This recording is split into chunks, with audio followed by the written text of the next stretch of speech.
siang Ibu Sten. Selamat siang. Bagaimana kabar? Baik. Iya. Ibu Sten, terkait kemarin yang saya minta tolong proses observasi di kelas. Namun sebelum mulai melakukan observasi, kita ada percakapan pra-observasi.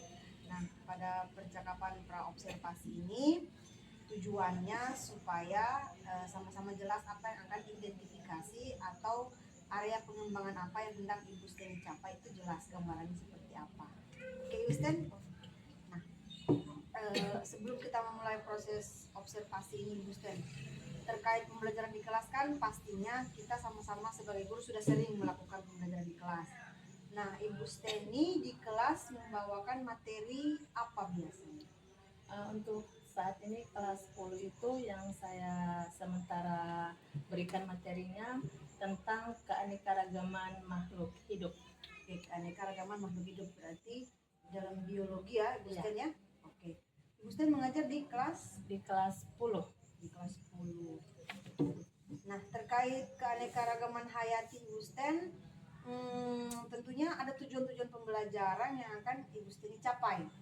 Nah, bisa saya tahu sedikit Ibu Ya, Sten? jadi di antaranya untuk tujuan pembelajaran di kelas 10 itu yang pertama bahwa siswa peserta didik itu harus bisa atau mampu untuk mendeskripsikan atau menjelaskan perbedaan antara keanekaragaman makhluk hidup itu tingkat jenis, gen, dan ekosistem.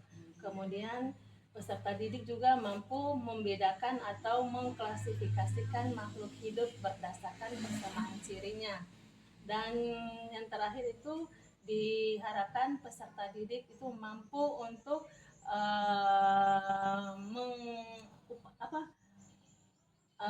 dapat mengidentifikasi ya upaya-upaya supaya ini keanekaragaman hayati di Indonesia khususnya itu tidak punah. Oke, bagaimana melestarikan? Ya, siswa mampu melihat. Oke.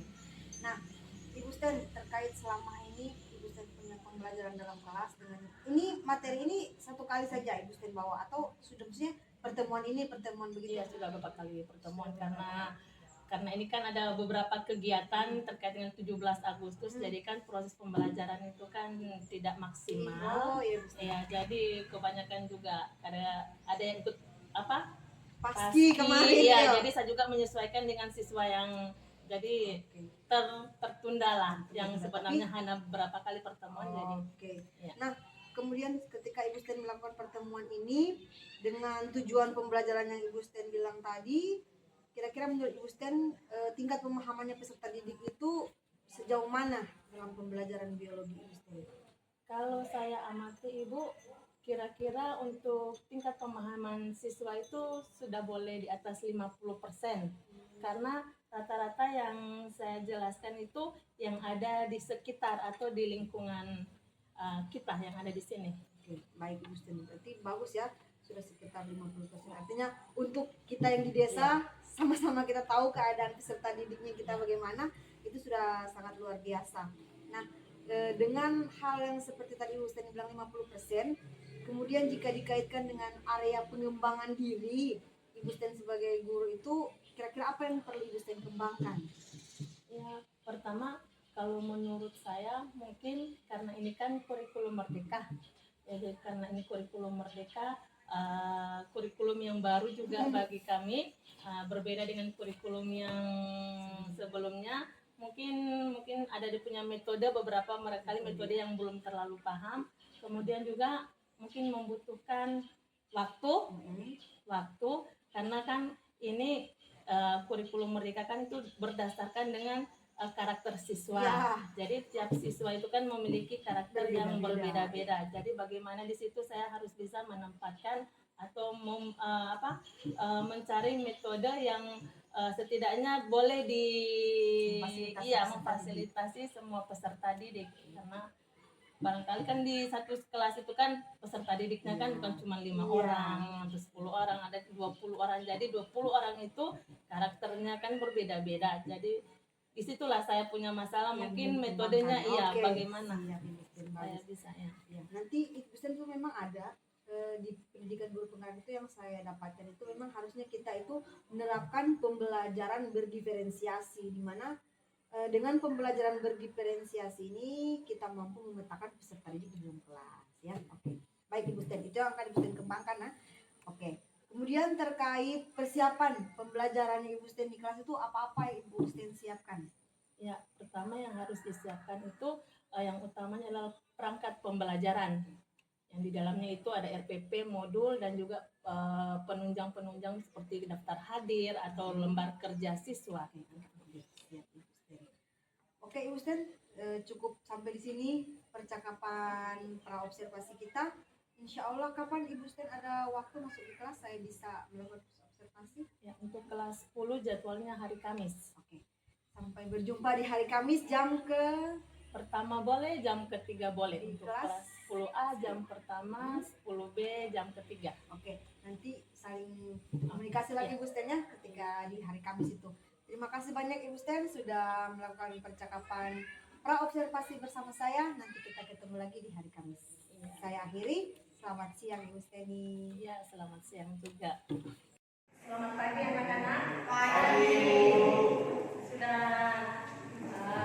siap untuk belajar pagi ini? Sudah. Aku harapkan karena ini masih pagi, jadi semangat belajar kita harus ada ya. Karena ini masih di jam pertama dan untuk pagi ini sesuai jadwal Ibu mengajar mata pelajaran biologi. Dan kuharapkan kalian semua ada bawa buku catatan. Ada kan? Jadi sebelum kita memulaikan kegiatan belajar mengajar kita awali dengan berdoa. Ayo, kita awali dengan berdoa. Bagaimana sikap berdoa kita? Sikap berdoa bagaimana? Ya. Mari kita berdoa menurut agama dan keyakinan kita masing-masing. Mari kita berdoa.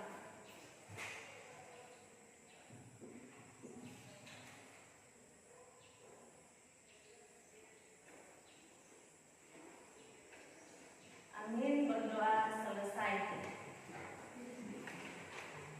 Ya, anak-anak, untuk dalam lingkup yang umum, kalau berbicara tentang makhluk hidup itu dibagi menjadi 3, ya kan? Manusia, hewan, dan tumbuhan. Nah, masuk pada materi kita ini sudah pada klasifikasi makhluk hidup. Apa itu klasifikasi makhluk hidup? Ada yang tahu klasifikasi?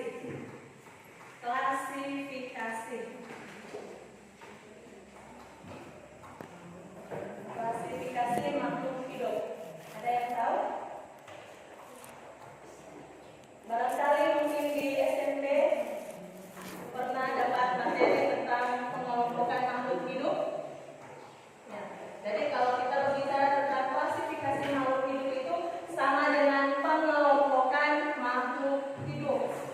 Pengelompokan makhluk hidup. Kenapa makhluk hidup itu harus dikelompokkan? Kenapa? Karena memudahkan kita untuk mengenali makhluk hidup.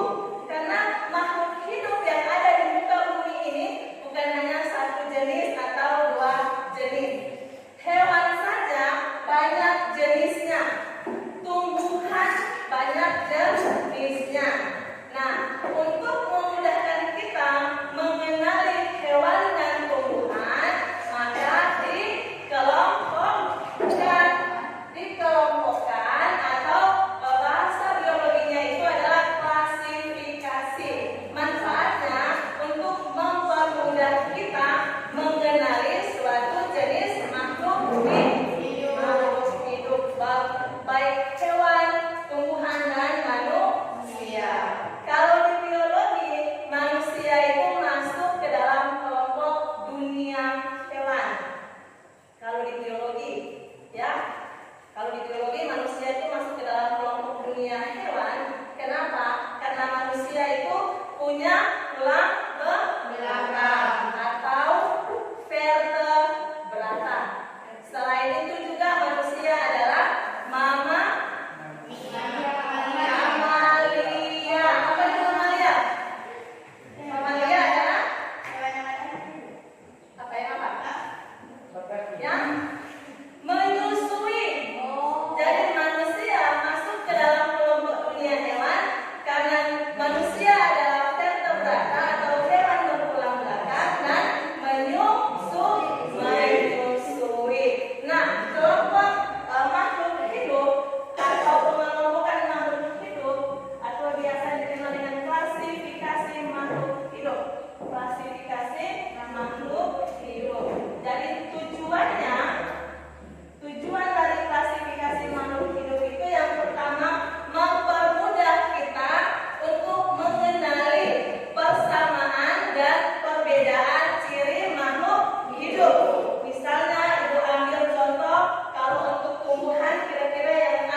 atau barangkali dia mau jalan-jalan di hutan, ada yang mencari di hutan, kemudian dia lihat satu spesies, misalnya hewan atau tumbuhan yang unik, yang unik berarti yang lain daripada yang lain. Nah, tumbuhan atau hewan itu tidak ada, belum ada dia pernah lihat, dia belum pernah lihat.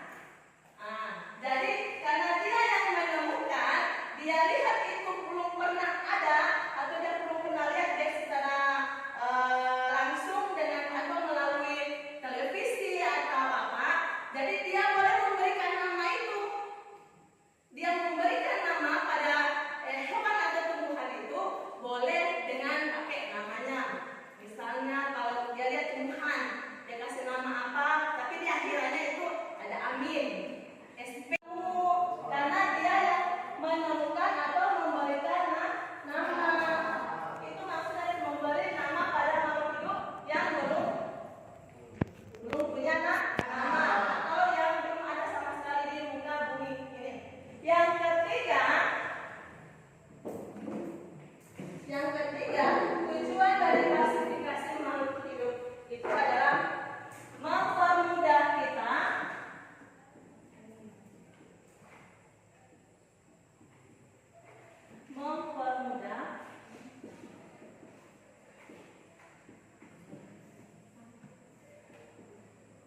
mengenali objek. Mempermudah kita mengenali satu objek atau objek sini boleh hewan maupun tumbuhan. Tapi itu rasa kalau mempermudah kita mengenali objek, berarti kalau orang sudah mempelajari, misalnya ibu ambil mangga itu jangankan mangga yang ada di sekitar kita saja.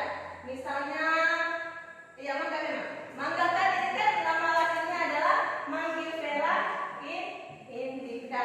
Mangifera indica ini dia kan memiliki beberapa jenis mangga. Jangankan mangga, pisang saja. Pisang ini kan dia memiliki beberapa banyak jenis. Misalnya yang dari sini itu kebanyakan itu pisang lowe atau pisang goroko. Ciri-cirinya kira-kira pisang lowe atau pisang goroko itu gimana? Hijau, panjang, gimana? Ya, dia memiliki ciri-cirinya berbeda sedikit dengan yang pisang, misalnya pisang Ambon, pisang raja, pisang sepatu, kemudian pisang tandan. Jadi mempermudah kita mengenali objek. Oh, dengan cara melihat, oh ini pisang goroko atau pisang lowe, kita lihat kan? Oh ini yang namanya pisang tanduk. Oh ini yang namanya misalnya mangga gondol. Kalau orang suka kan dia punya model, dia punya bentuk. Ini namanya misalnya pisang gajah. Jadi dia mempermudah kita mengenali objek. Kenapa mempermudah kita? Karena kita sudah mempelajari tentang klasifikasi makhluk hidup. Nah, klasifikasi sebenarnya kalau berbicara tentang tujuan, banyak sekali tujuan atau manfaat dari klasifikasi makhluk hidup. Nah, kalau untuk klasifikasi makhluk hidup ini pertama kali ditemukan oleh seorang ilmuwan yang bernama Carolus Linnaeus. Jadi Carolus Linnaeus ini merupakan bapak dari klasifikasi makhluk hidup karena dia yang pertama kali mengelompokkan makhluk hidup berdasarkan persamaan ciri ataupun perbedaan ciri makhluk hidup. Kalau berbicara tentang makhluk hidup itu sebenarnya ruang lingkupnya luas.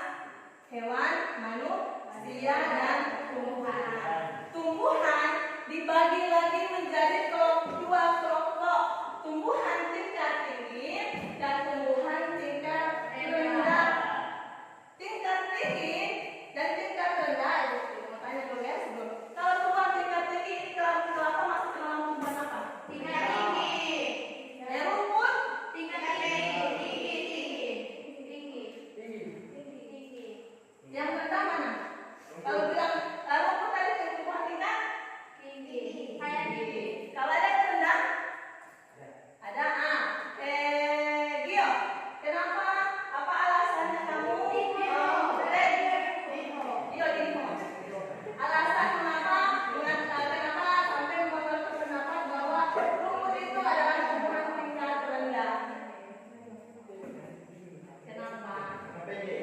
karena pendek, tidak tinggi ya.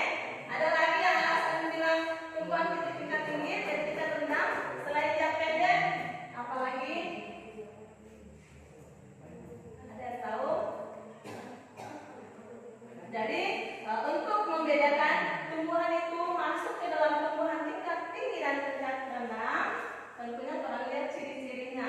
Tumbuhan tingkat tinggi yang dikatakan dengan tumbuhan tingkat tinggi itu adalah tumbuhan yang sudah nampak akar, batang, dan daun.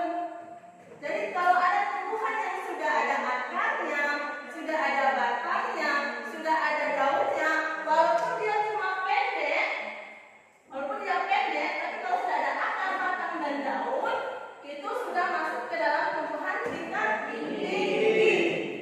Kenapa? Karena 3 organ ini adalah organ pokok tumbuhan. Kalau buah dan bunga itu hanya organ tambahan. Kenapa? Karena tidak semua tumbuhan itu punya bunga. Tidak semua tumbuhan itu punya buah. Yang pokoknya itu adalah akar, batang, dan daun. Hewan juga begitu.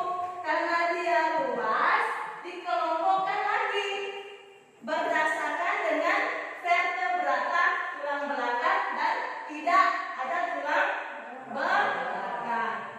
Kalau tulang belakang, ada tulang belakang, namanya adalah vertebrata. Kalau tidak punya tulang belakang, namanya adalah invertebrata. Begitu dia masuk ke dalam kelompok tumbuhan tidak bertulang belakang. Yang di belakangnya itu dia punya ya rumah. Ada juga ular. Nah, ada kalau yang vertebrata ini rata-rata itu adalah hewan mamalia, baik yang ada di darat maupun yang ada di laut. Kalau di laut itu adanya ikan, apa lagi? Apa lagi?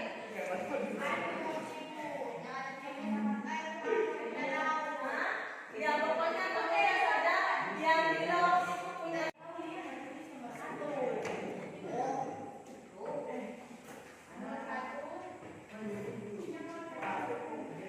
nomor satu dari mempelajari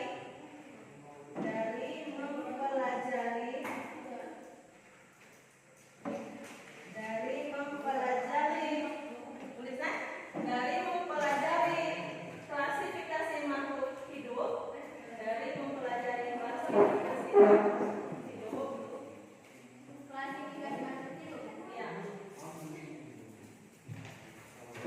Dari mempelajari klasifikasi makhluk hidup,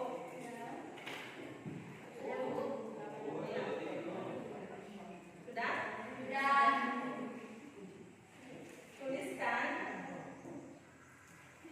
contoh hewan. Tuliskan contoh hewan. Ya, dan tumbuhan. Contoh-contoh hewan dan tumbuhan yang masuk ke dalam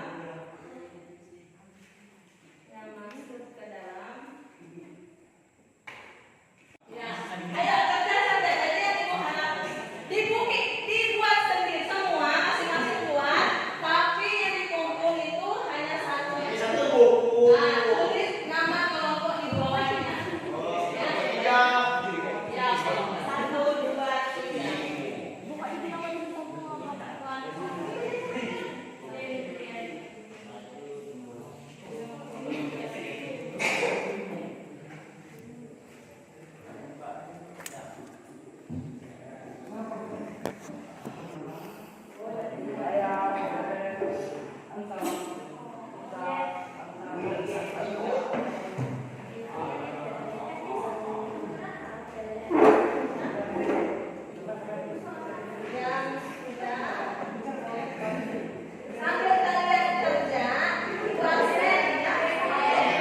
Sambil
Monokotil tumbuhan berlebih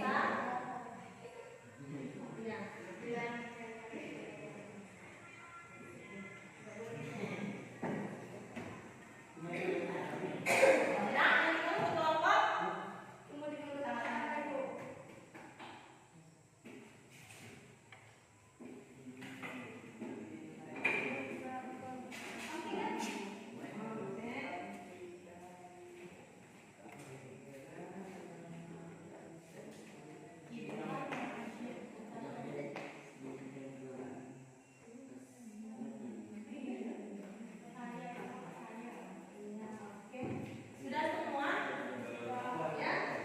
Jadi dengan kalian sudah menyelesaikan tugas, maka untuk pembelajaran di pagi hari ini sudah selesai. Dengan begitu untuk materi mengenai keanekaragaman makhluk hidup itu sudah selesai. Dan pertemuan minggu depan kita masuk di materi virus. Ya. Jadi habis keanekaragaman makhluk hidup ini, minggu depan itu kita sudah masuk pada materi virus. Jadi aku harapkan yang belum hadir saat ini harus hadir minggu depan. Tidak ada lagi yang membahas apa atau membahas poros ya. Sudah habis semua kegiatan. Jadi fokus kita di belajar. Ya, jadi sekian untuk materi kita. Ya, tadi diawali dengan berdoa. Sekarang diakhiri lagi dengan doa. Ya, jadi sikap berdoa bagaimana? Berdoanya? Sebelum kita mengakhiri pelajaran kita untuk biologi di saat ini, mari kita akhiri dengan berdoa. Mari berdoa sesuai dengan agama dan keyakinan masing-masing. Berdoa mulai.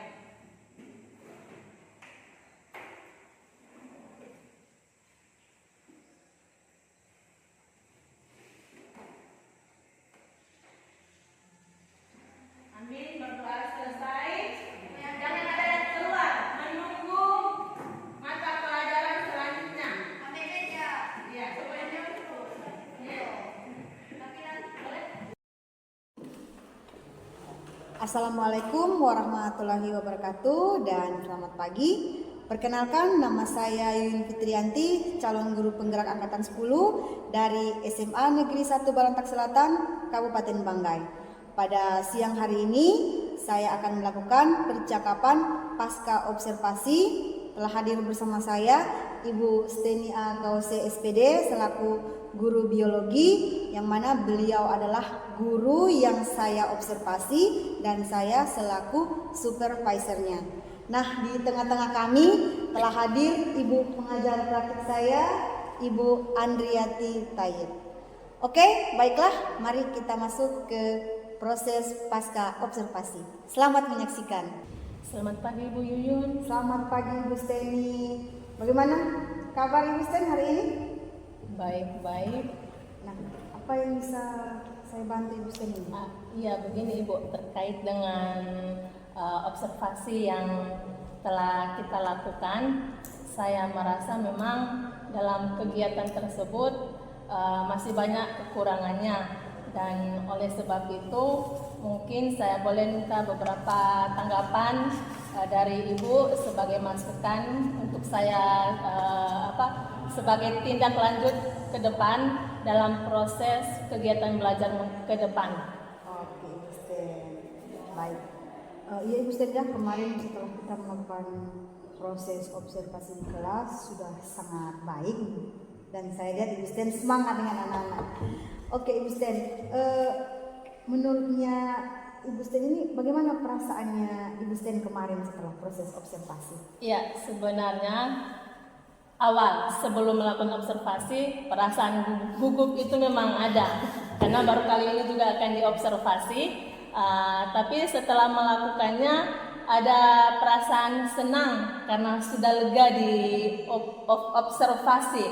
Tapi di dalam kegiatan tersebut memang masih banyak juga kekurangan, karena mungkin di situ salah satu kekurangan saya itu adalah waktu dan juga barangkali penggunaan media yang kurang memadai atau yang saya tidak sempat gunakan dalam proses kegiatan belajar mengajar, sehingga saya merasa bahwa dalam kegiatan tersebut tujuan pembelajarannya itu tidak semua tercapai, sehingganya macam masih kuranglah dalam proses kegiatan itu. Jadi kedepannya saya minta supaya barangkali boleh ada perbaikan dan bisa saya tindak lanjuti untuk lebih baik lagi Oke, Ibu Sten. dalam pertemuan selanjutnya. Iya. Berarti Ibu Sten, kemarin proses yang kita lakukan itu sudah sangat luar biasa. Ibu Sten ini adalah guru yang hebat. Saya kemarin masuk belajar dengan Ibu Sten di biologi itu merefleks kembali materi yang pernah saya dapat di SMA. Klasifikasi makhluk hidup kemarin Ibu Sten ya. Ya, jadi Ibu Sten, kita ini sama-sama guru, belajar dan saling berbagi. Saya di sini tidak menggurui Ibu Steni, di mana pada proses observasi kemarin itu memang kita sama-sama melihat, oh ini yang kita harus perbaiki. Saya pun demikian, selalu berusaha memperbaiki apa yang ada dalam diri saya. Nah, jadi Ibu Sten, terkait kemarin area pengembangan yang Ibu Sten sudah diskusikan dengan saya pada pra-observasi, Ibu Sten kan berfokus membuat metode pembelajaran. Nah, di mana kemarin Ibu Sten menyampaikan kan berdiferensiasi. Nah, catatan saya kemarin di dalam proses diferensiasinya Ibu, dalam pembentukan kelompok itu Bu, saya lihat memang kemarin ya belum terlalu sama-sama Ibu Sten ya, ya maksimal. Saya pun juga kadang demikian Bu Sten, dalam kelas itu memang memetakan anak-anak itu sangat susah. Apalagi kita di desa Ibu Sten, anak-anaknya kita kan sama-sama kita tahu model-modelnya Ibu Sten. Kemudian dalam penyajian materinya Ibu Sten sudah bagus, Ibu Sten mampu merefleksikan anak-anak supaya mampu untuk menjawab, ya memberikan semangat begitu, merangsang lah. Media-media pembelajaran yang Ibu Sten gunakan juga seperti buku itu bagus. Walaupun kemarin memang Ibu Sten sempat katakan di percakapan para observasi itu Ibu Sten ingin mengembangkan media pembelajaran yang baik seperti menggunakan infocus. Cuman kemarin kan pada proses observasi memang belum Ibu Sten dilakukan ya, tetapi Ibu Sten sudah baik di dalam merangsang anak-anak untuk berpendapat, kemudian melakukan tugas-tugas yang Ibu Sten kasih, itu sudah sangat baik sekali Ibu Sten. Saya lihat memang mantap Ibu Sten waktu itu. Nah, baik Ibu Sten, itu tadi beberapa catatan saya yang sudah saya dapatkan dari hasil proses observasi kita kemarin. Kira-kira bagaimana nih menurutnya Ibu Sten sampai hasil catatan itu? Ya, dari pembelajaran yang sudah dilakukan memang ada beberapa kekurangan. Salah satunya juga itu saya menggunakan metode diferensiasi pengelompokan. Di situ saya memang agak sulit. Cuman karena tadi seperti yang saya bilang waktu, jadi tidak sempat lagi mau siswa sesuai dia punya, pokoknya kelompok satu yang ini tidak sesuai lagi dengan dia punya yang minat atau dia punya bakat. Jadi situ tergabung situ, karena kan ini satu kelas ini kan siswa itu kan punya kemampuan dengan kemampuan yang berbeda-beda. Cuman situ saya tidak lagi mengelompokkan ya sesuai dia punya minat dengan dia punya bakat pada saat metode diferensiasi ini. Pokoknya itu homogen. Oke, berarti kemarin itu proses pengelompokannya Ibu Sten tidak memperhatikan cara belajarnya, mendapatkan siswa ya. Berarti Ibu Sten pokoknya kelompok ini begitu ya Ibu Sten? Mengejar waktu memang. Oke, karena mengejar waktu. Oke, nah kemudian Ibu Sten, dengan tadi Ibu Sten bilang ketika Ibu Sten akan mengelompokkan sesuai bakat, minat dalam pembelajaran dan diferensiasi, kemudian tujuan yang hendak dicapai itu apa kira-kira Ibu Sten? Dengan pengelompokan seperti itu. Ya, dengan harapan bahwa siswa-siswa tersebut itu bisa memahami materi yang sudah saya ajarkan.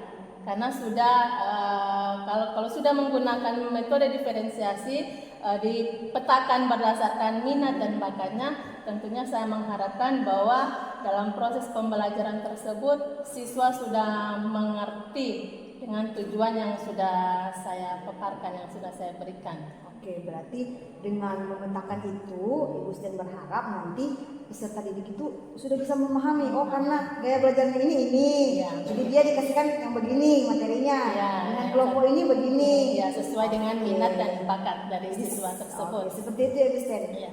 Oke, nah terkait ukuran keberhasilan setelah Ibu Sten, oke karena dia ini pemetaannya begini. Kira-kira keberhasilannya metode ini itu menurut Ibu Sten berapa persen begitu, atau seberapa tercapainya jika Ibu Sten melakukan pembelajaran seperti ini?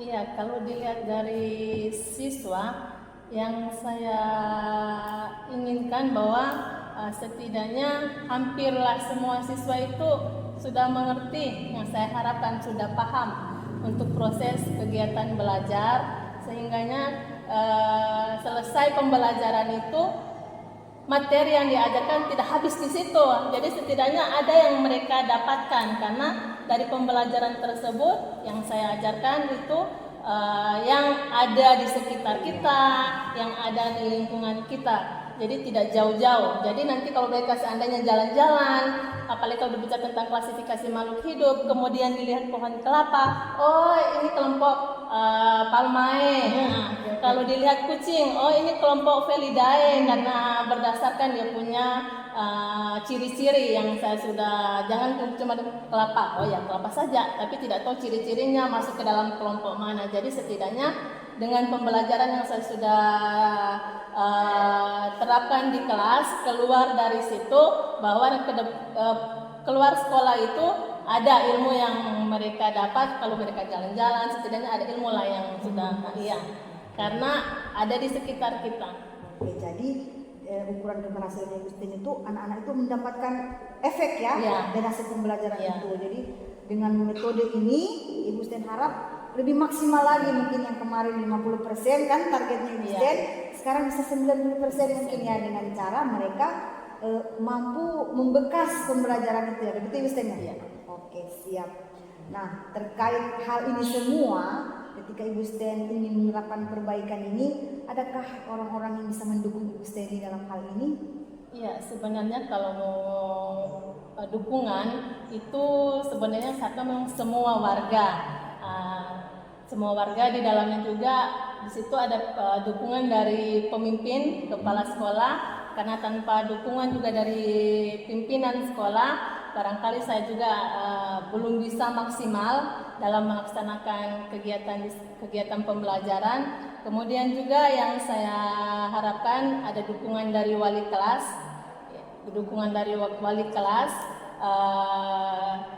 BK, dan juga guru-guru yang satu rumpun dengan jurusan saya, yang jurusan IPA.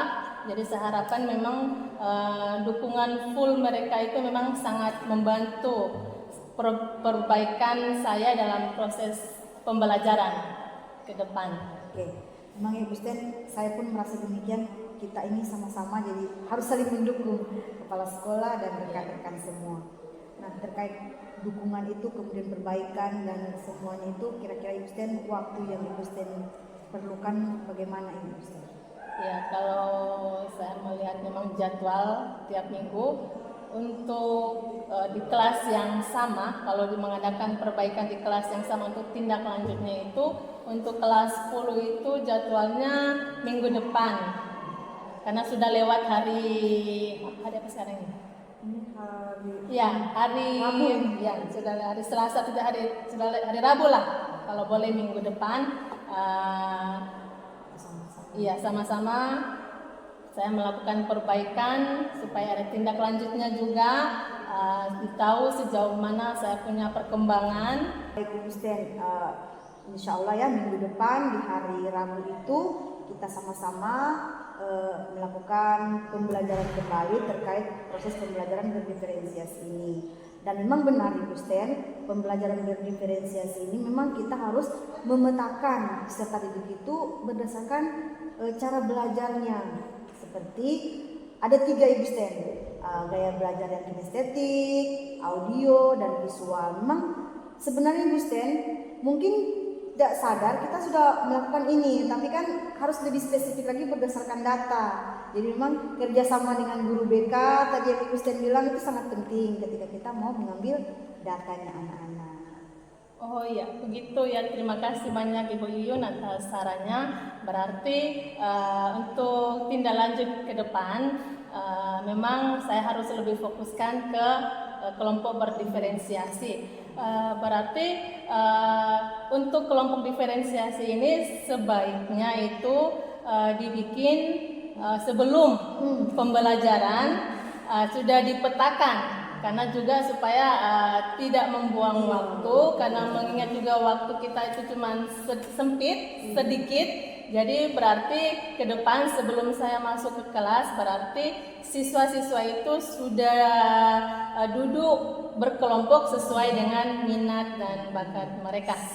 Oke, terima kasih Ibu Yuyun atas sarannya, dan juga dengan harapan mudah-mudahan tindak lanjut minggu depan itu sudah lebih baik dari yang sebelumnya. Iya Ibu Sten, sama-sama kita sama-sama belajar ya Ibu Sten. Iya, terima kasih Bu Yuyun. Selamat siang. Selamat siang.